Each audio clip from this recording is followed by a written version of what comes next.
Hi, this is Ken with Village Green, and this purple tree is called a Vitex.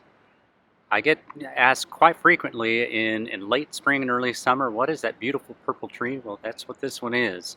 Um, it's Texas tough. It's one of these flame-proof plants that I talk about periodically. It does get pretty big and gets a little unruly, so you want to put it in a place that has a lot of space.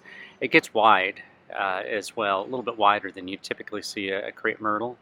Uh, it's easy to take care of though. You just prune off the suckers that it'll want to grow at the bottom, at the base, and then just let the top grow as tall as it wants to get. So don't trim on the top. It just has a beautiful shape if you just leave it alone. So this is Ken with Village Green. If you like these videos, please subscribe to our YouTube channel and also to our quick tip emails.